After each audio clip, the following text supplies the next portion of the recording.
Hello, and welcome back to another episode of One of Us is Talking. I'm so excited to be talking to Olivia Worley today, who is the author of the upcoming novel People to Follow on October 31st, 2023. Olivia, how are you doing today? I'm good. Thanks so much for having me. I'm very excited to be here. No problem. Thanks so much for joining. I was so lucky to read People to Follow through NetGalley, and I think it was just such an interesting idea. So where did you get that idea from it for it? Yeah, so I started writing People to Follow during the pandemic, which that personally for me was a time where I had just like graduated college with a theater degree. So like really fun time to, be entering the adult world. Yeah, so I was like back at home in New Orleans, spending a lot of time like deeply entrenched in reality TV and like social media, as so many of us, I feel like, were during that time. And I started getting very into just like that world and like the reasons that people go on reality TV and like what it must be like to have a platform like that. And then the other side of that time of my life was I was also kind of rediscovering my love of Agatha Christie through I found like weirdly in my dad's office like a bunch of these like Agatha Christie books that were printed in like the 80s or something, and I just like kind of started rereading those, specifically like really rediscovering how much I loved And Then There Were None, which has like haunted me since the seventh grade. And I kind of started to think about like, what if I combined the drama and like social implications of influencer culture and reality TV with the like truly life or death high stakes of something like And Then There Were None. And yeah, that's kind of where it came from. It just all fit together so perfectly, and you'd never think you'd see influencers like on this island thinking they're all gonna die. So I think that it made it really like thrilling, but also like a comedy in a way, which was Yeah. really interesting because it's almost like imagining some of these names that we know all stuck on Mhm. an island and you couldn't picture it. So that's what really happened there. And I think it turned out well. It was like one of those books that thriller, but it also was like great writing where it was funny and an easy Yeah, read. thank you. Yeah, and that's something I really love is like the intersection of like that kind of dark humor with thrillers and like that high stakes sort of drama. Yeah, no, it worked perfectly for this book. And you said you started writing during the pandemic. So, Yeah. what was this writing process like overall, and how long did it take? Yeah, it was really, really fun. It was, I think, from the start of like the first draft to signing with my agent, it was about a year, which is like kind of the fastest that I've drafted anything. Yeah, and I think it was just like, I don't know, it was kind of like keeping me sane a little bit during the pandemic and just like I don't know, something really fun to disappear into. And I hope, I guess, like readers have that same experience that I had writing it. Yeah, I personally coincidentally had COVID while I was reading it, and No, I know tragic. No, such not a great time, but I felt like I was able to kind of lose myself in it and be able to like get so absorbed into the book that it kind of like took my mind off of everything that was going Yeah. on. So it was like one of those Okay, books. that's good. I'm glad. And it's kind of interesting to see how while you were going through the pandemic, how this book kind of served as that for you too. Yeah, totally. Really cool. And we talked a little bit about Agatha Christie, but Mhm. this is your debut book. Are there any authors or books that have inspired you as a writer? Yeah, totally. There's so many. I feel like immediately people who come to mind in terms of like YA thrillers are, of course, people like Karen McManus. She's fantastic. Courtney Summers, I love. I'm still like a little bit fangirling that I'm also at Wednesday, because like she's kind of someone who made me really want to like write YA thrillers specifically. Tiffany D. Jackson also, I recently read The Weight of Blood, which was fantastic. It's like a Carrie retelling. Um, yeah, those are, I would say, like some that immediately come to mind. Now I have all these recommendations that I'm gonna have to read because you're like listing these Agatha Christie books and then the retelling of Carrie, and I'm like, I have to add these to my TBR. But yeah, now I can't wait to see like the similarities and even just Yeah. see where it was inspired from.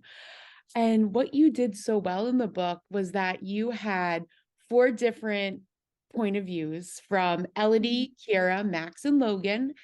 So why did you decide to switch between them, especially when there were other influencers along with them? Yes. So it was a little bit for like plot reasons that I won't fully get Yeah. into.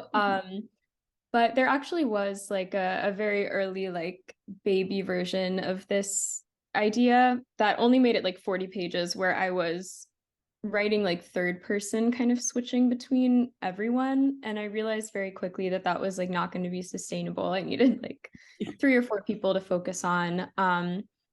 And yeah, I think these four I don't know, I thought they like played off of each other in interesting ways in terms of like their relationships and their like secrets and the things that they're hiding from each other. Yeah, so that's kind of where that came from. Yeah, and I mean, without any spoilers, I think that those were the perfect characters to focus on because Yeah. there's so much that just ends up working out in the end with all of them, Yeah. like without any spoilers. And I think, I don't know, I really liked Elodie and Max. I liked Mhm. their voices, but I mean, Kira and Logan too. And how Yeah. to just make sure to like keep each of them having their own unique voice. Yeah. So this is something I don't know, I kind of find it like hard to describe and talk about. I love multi POV and I feel like that's always naturally what I've gravitated towards. And I don't know if it's because I grew up as a theater person, so I have this like need in the back of my mind to like play every character. Yeah, I don't know. I kind of something that I'll do is like assign certain words to certain characters, and I feel like that creates like a bit of a voice for them. Like Elodie specifically, like everything is literally everyone is babe. Mhm. And yeah, like little kind of like cues or like specific vocabulary. I feel like I try to slot in for each character. Yeah, that's actually interesting because when you brought up Elodie and how it would always be literally or babe, I would Mhm. have a certain voice in my head for that. Like that kind of Yeah. like set the tone for her. So that's really interesting. And these were our part of our group of influencers, so many influencers on that island. We focus on them so much and TikTok. Are you a big TikTok fan? So it's interesting because like when I started writing this book, I was like on TikTok a little bit, but not nearly as much as I am now. I feel like now I just truly am so deeply entrenched in TikTok. I think it's so fun. It's like the only social media currently that I feel like brings me joy a little bit still. And I don't know if it's because like it's just people I don't really know and like they're just like being funny and like giving me good recs. Yeah, I love TikTok. I mean, do you have a favorite trend or song as of right now? I don't know. I mean, okay, this isn't so much a trend, but recently, like the Hunger Games resurgence that has been happening, I don't know if that's been like on your For You page Some of it, for yeah. a while. Yeah, for a while, all my TikTok was like Peeta Malark edits and like people just like giving really in-depth analysis of those books, which were like a huge part of my growing up. So I love that. Yeah. I mean, I feel like right now, I don't know if you'll agree on TikTok, like there's Mhm. not as much of like trends going around as there was during like the pandemic. It's Yeah. more like multiple one. I don't know if that makes sense. I don't know if No, totally. Yeah, because I was trying to like think of a trend that's happening right now, and I don't know as Yeah, much. I also am like, I feel like a little geriatric at 25 sometimes, so I might be like out of the loop. I know. Um, I'm 24 and I feel the same yeah, way. I'm like, oh my goodness. no, it's such a thing. It's fine though. We're fine. Um, um, as a screenwriter, I know I sometimes have writer block. So what Mhm. is your go-to methods for handling writer block? Yes. Yeah, I mean, I feel like this is hard because sometimes I don't take my own advice, but things that have helped for me in the past, I feel like a change of scenery is good. Sometimes like getting up, just taking a little walk, getting a little caffeinated treat, coming back. Something that's been helping a little bit with things I'm working on currently is sometimes I'll just literally like open a document and start like stream of consciousness, like telling myself what could happen so I don't feel married to any one like plot point, just kind of like exploring the options of where things could go. But it's hard. Sometimes I just stare at the screen and feel so upset. So I'm totally there with you. That's such great advice, though, especially just listing out where it could go and like getting that Mhm. down. How much time do you usually set aside to write? Yeah, so my schedule is interesting because my other job is I tutor like SAT and ACT. So that's I never actually have to leave for work until like the later afternoon. So I usually will spend most of like the morning and early afternoon trying to write, and then usually like days off, weekends, I'll try to put in a good number of hours. Yeah, okay. Yeah, that's actually interesting because I mean, you wrote a whole book and I'm sure you're writing more and you're Mhm. balancing it with another job. So that's like really Yeah. impressive. Yeah, and I mean, I'm finding that that's like a lot of authors out there, I feel like are still working like 9 to 5s, and that's something that I can't fully wrap my head around because I feel like I like struggle to set aside the time, and I have like a weird schedule where I do have a little bit more time. Yeah, definitely. I mean, time's a funny thing. It slips before Yeah, you know it, it like slips by. it's fake. It's an illusion. Well, still talk, it's fake. That's a good one. Well, still talking about how you kind of wrote the book and set up the book. Is there a playlist that you had for people to follow? And Mhm. are there any songs you associate with the book? Yeah, so I this was like actually the first time that I made a playlist for something I was working on, and I was listening to it so much that in my Spotify Wrapped, like one of my top genres was something like spooky pop. Oh, So I'm trying to think. It was like a lot of like Kim Petras, like I think "Party Till I Die" was like a song, like a lot of um like kind of like glamorous, like glossy pop just about murder, which like surprisingly there's a lot of that out there, like Heads Will Roll, like anything that it's like murder, but it's like a little bit of a party. Ooh, that's interesting, actually. Um, And I know this would probably take a while to go through, but did you have any songs that you associated with like each character, even if it's just like a yes or no answer? yeah, there weren't so many. Like I know some authors will like make playlists for different characters. I kind of just like lumped it all together into like an aesthetic, but there were like one character in particular, I feel like a lot of songs I felt like fit with that storyline, which I won't say too much about, but there were some. I feel like you're giving just enough information that everyone's gonna be like, oh my God, but it's still like enough where like you get into the book, but you're not revealing it all. Like I you're hope doing such so. a good job with that. And I mean, this is your debut album. So excited. An album, book. Yeah, album Debut dropping. book. So Yeah. exciting. And I mean, would you have any advice to go back and tell yourself when it was before you even started writing, when you first had that initial plan? Yeah, so it's interesting because I feel like I'm like, because I'm also currently in the process of writing my second book with Wednesday, and it feels a little bit like I'm still kind of figuring out how it works. I don't know so much that there's any specific advice for people to follow, just because that was such a like unique time in my life and figuring out just how to write a book. Something I need to tell myself now, though, currently that I feel like may resonate with some other people is like sometimes done is better than good. I feel like I feel the need sometimes to make everything perfect before I am allowed to continue. But truly, like a book that exists is easier to fix than a book that doesn't exist. So that's something I'm trying to remember right now. That's such great advice because it's once you have that work, it's easier to go through it. But when it's Mhm. a blank page, it's very hard.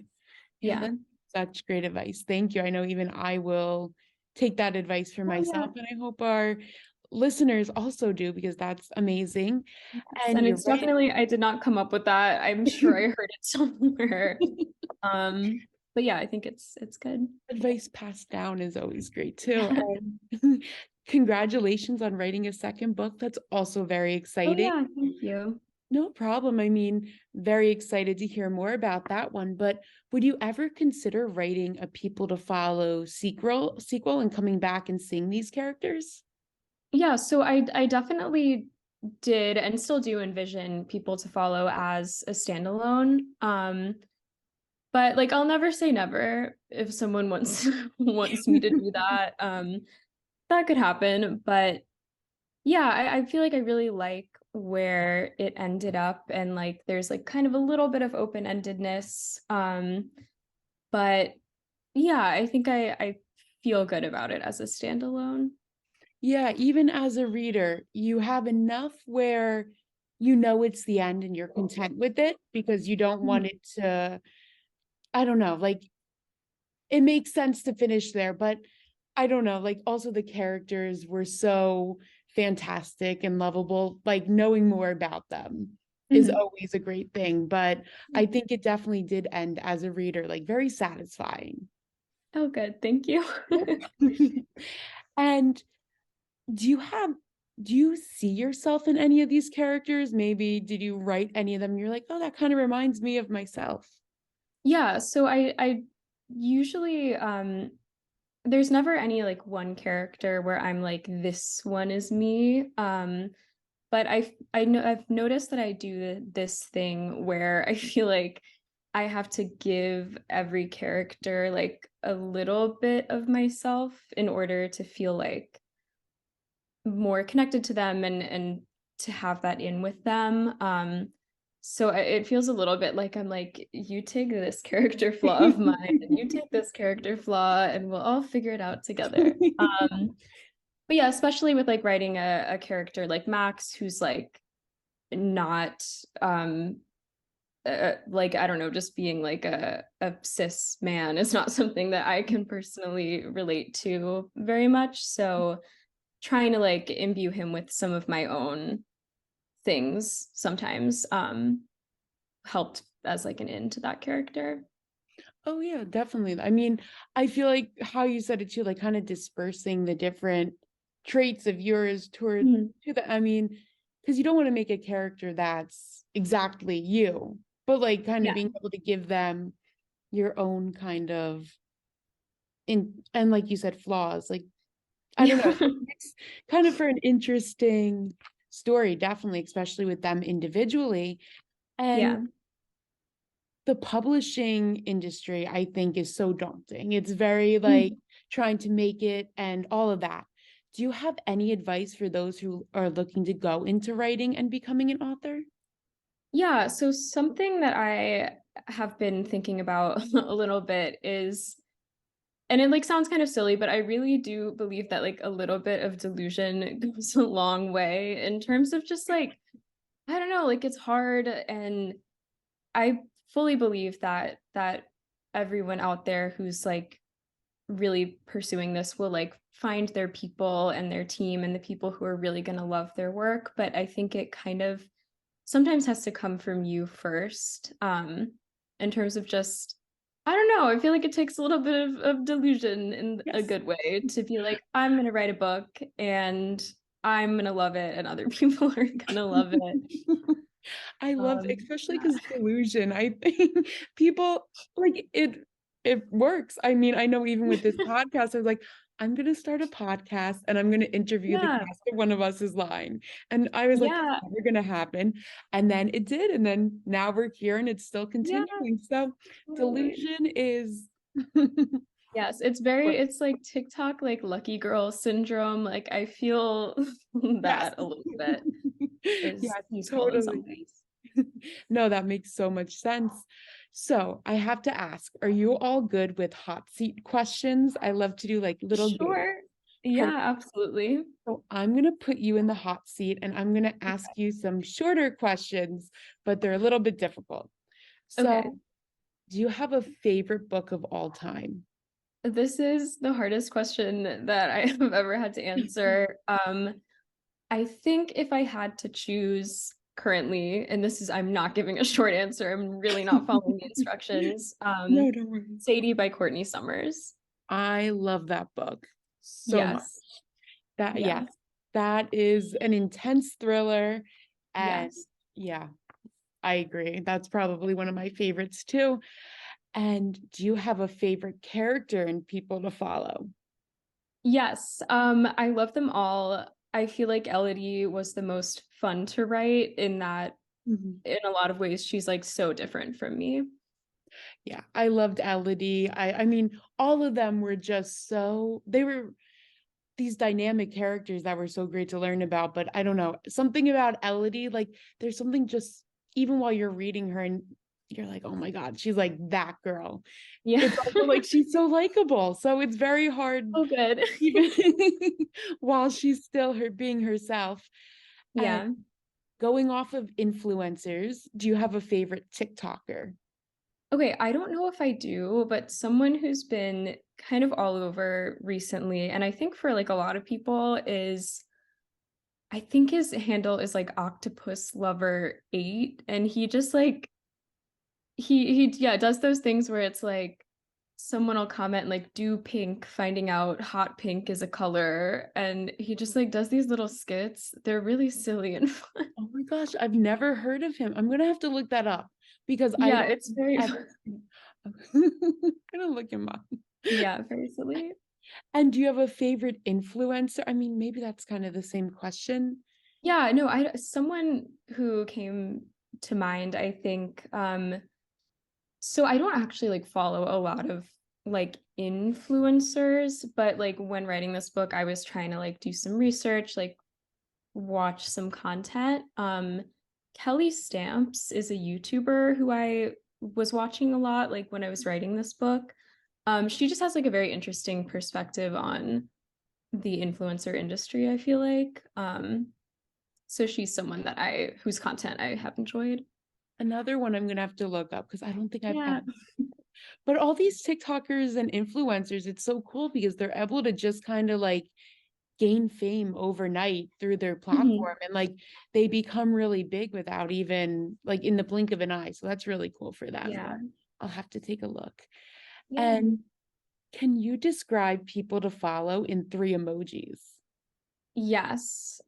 I feel like the ones I always use when I'm posting about it on Twitter are like palm tree emoji, knife emoji, unicorn emoji.